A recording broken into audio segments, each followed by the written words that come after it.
8 साल की ज़िंदगी में बहुत से मंदिर संप्रदाय संत संप्रदायों को देखा। इतिहास में पीएचडी कर रहा हूँ स्थापत्य कला से और 4 साल से यूट्यूब पे काम कर रहा हूँ। एक इच्छा है, हॉबी भी है कि राजस्थान के सभी मंदिर, सभी दर्शनीय स्थल, सभी टीचिंग करता हूँ, पढ़ाता हूँ, तो सभी दर्शकों को दिखाऊँ इतिहास ओरिजिनल क्या है। वो मेरा उद्देश्य था, क्योंकि गाइडों में, किताबों में त्रुटियाँ मिलती है, उनको सुधारने का मैंने प्रयास किया। इसी बीच मैंने प्रतियोगी परीक्षाओं में बहुत सारे सवाल आते हैं, उनको आधार माना, वो मैंने क्लियर करना शुरू किया। तो मैंने दादू संप्रदाय को बारीकी से जाना, निम्बारकाचार्य जी को जाना, जसनाथी संप्रदाय के बारे में जाना, कई संप्रदायों को देखा। लेकिन महाराज जी, मैंने जैसे ही इसी चिकित्सा के बारे में देखा, मुझे तो गौशाला का ही पता था कि गौशाला है, लेकिन मुझे यहाँ आकर वास्तव में पता चला कि ये गौशाला नहीं, ये गौ चिकित्सा केंद्र है। लेकिन जो व्यवस्था मैंने आकर देखी तो वास्तव में मेरे को ये लगा कि मेरी जो 8 साल की यात्राएं हैं वास्तव में आज धन्य हो गई। कुछ लगा है, ज़िंदगी में कुछ होना चाहिए। स्तब्ध रह गया मैं, मेरे पास शब्द नहीं रहे थे पीछे से, तो मैं क्या बोलूँ इनके लिए। मतलब मैं यहाँ की व्यवस्था में ही व्यस्त हो गया था। चलो, कई बार ऐसा होता है, मैं देखने के बाद इतना आश्चर्यचकित हुआ। और राजस्थान के बड़े बड़े हॉस्पिटल है एसएमएस और पीबीएन, जिनमें हमने जाते हैं तो मानवों के लिए इतनी अच्छी व्यवस्था नहीं है, लेकिन यहाँ पर गौ माता के लिए बहुत ही बेहतरीन और शानदार व्यवस्था। उनके लिए आपका बहुत बहुत मैं धन्यवाद करना चाहूँगा। और ऐसी शक्ति भगवान हमारे में भी ऐसी शक्ति दें जो भारत सरकार, राजस्थान सरकार नहीं कर पाई। आज हमारे राजस्थान में 27 वन्यजीव अभयारण्य, 3 राष्ट्रीय उद्यान, 33 आखेड़ क्षेत्र जहाँ पर शिकार पे प्रतिबंध है, लेकिन किसी भी अभयारण्य में, चाहे राजस्थान सरकार का बजट हो, चाहे केंद्र सरकार का, कहीं पर भी गौ माता के लिए कोई प्रयास नहीं किया जाता। लेकिन यहाँ पर बहुत बेहतरीन प्रयास है। महाराज जी, आपको वास्तव में नमन करना चाहूँगा और बहुत ही शानदार पहल की है। तो महाराज जी, मैं जानना चाहूँगा कि ये ऐसी पहल आपने क्या, किस आधार पे की महाराज जी? ये आइडिया आपके दिमाग में कहाँ से आया जो आपने बहुत ही शानदार शुरुआत की है? हमारे देशों के लिए आप एक स्रोत बने हो जिससे हम कुछ सीख सकें, तो आप हमें बताइए इसके बारे में। मन में पवित्र भावना हो और उद्देश्य सही हो तो ईश्वरीय कृपा जरूर मिलती है, और कई महापुरुषों को मिली भी है।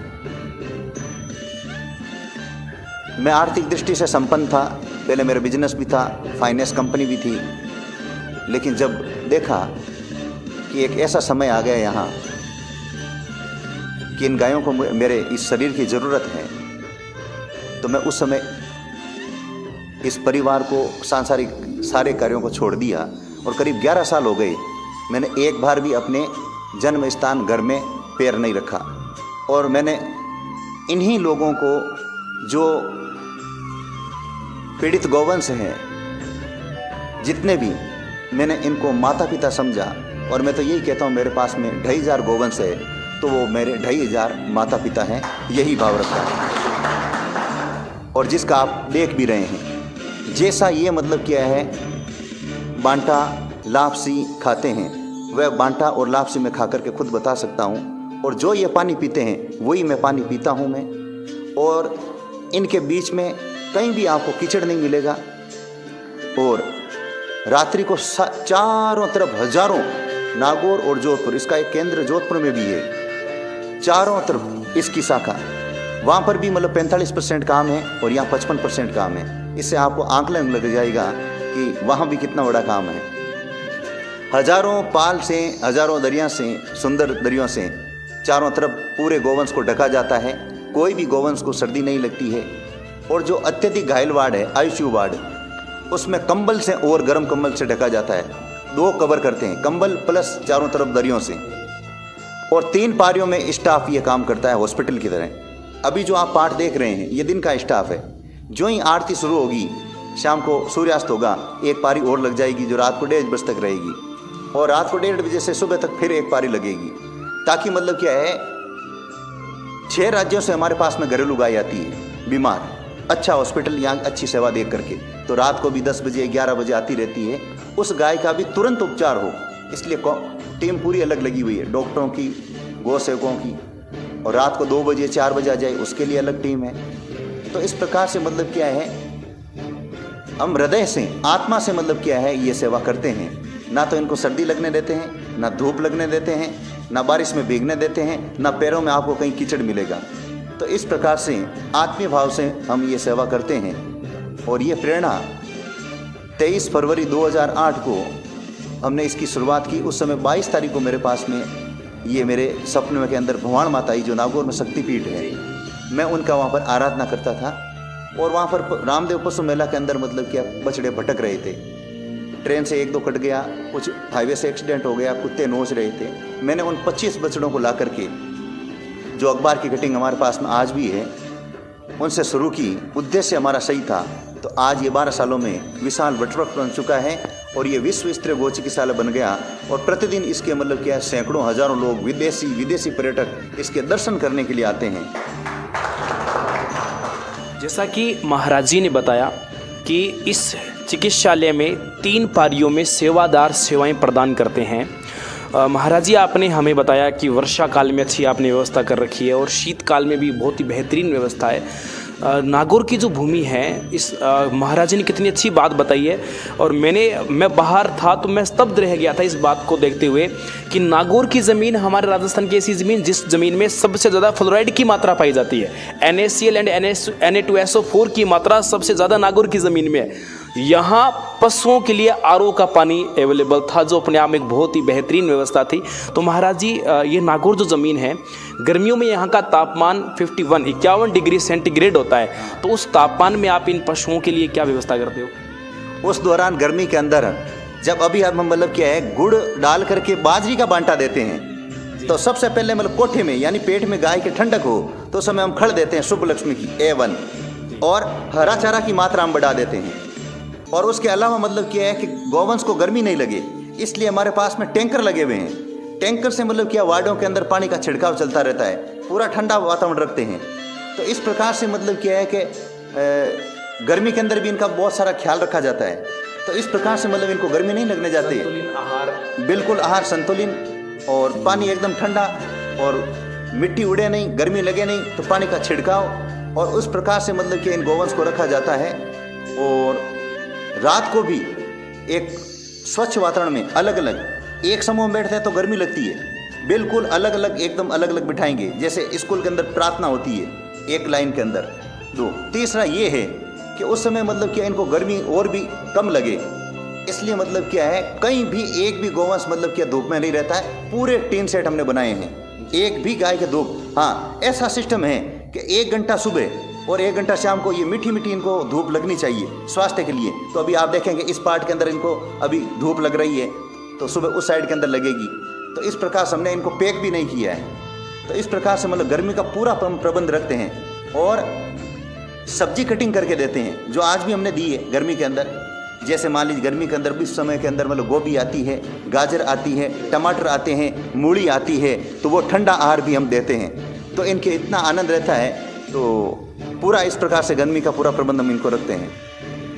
बहुत ही अच्छा महाराज जी ने बहुत ही शानदार बातें बताई। तो देखो, महाराज जी ने बताया कि समय के हिसाब से संतुलित आहार देकर इनका एनवायरनमेंट अच्छा रखा जाता है। और एक कितनी गजब की बात है, जितनी भी यहाँ पर गौवंश है, गौ माता है, कोई भी गाय इसमें से दूध नहीं देती है। केवल तो केवल यहाँ मानव ही स्वस्थ है, जितनी भी गायें हैं और जीव हैं। देखो, महाराज जी ने गौ माता की सेवा के बारे में बताया, लेकिन महाराज जी एक बात छोड़ रहे हैं। महाराज जी, मैं कमी नोट नहीं कर रहा हूँ आपकी। महाराज जी एक बात छोड़ रहे हैं, यहाँ पर गौ माता के साथ साथ अन्य और भी जीव है, ऐसे पक्षी जो विलुप्त प्रजाति के हैं।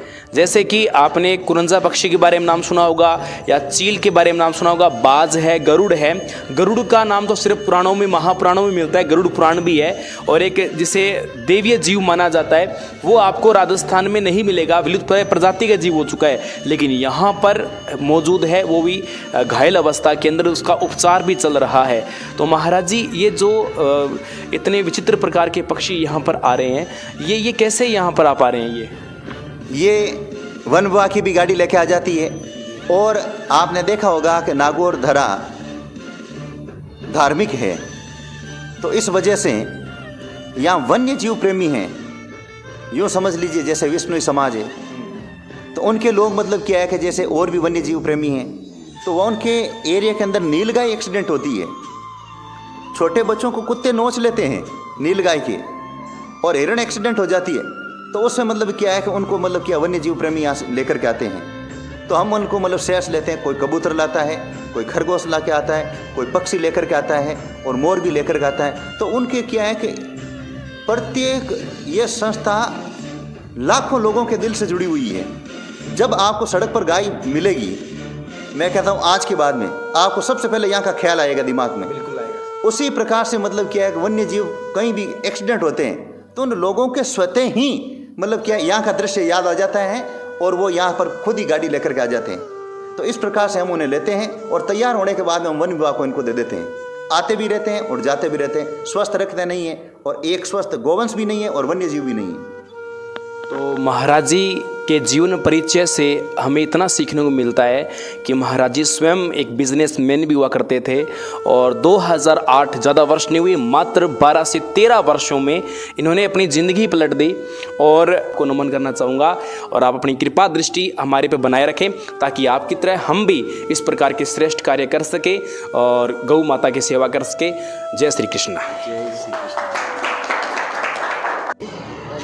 विश्व की सबसे बड़ी गौ चिकित्सालय नागौर से लगभग 10 किलोमीटर की दूरी पर NH 65 पर स्थित है।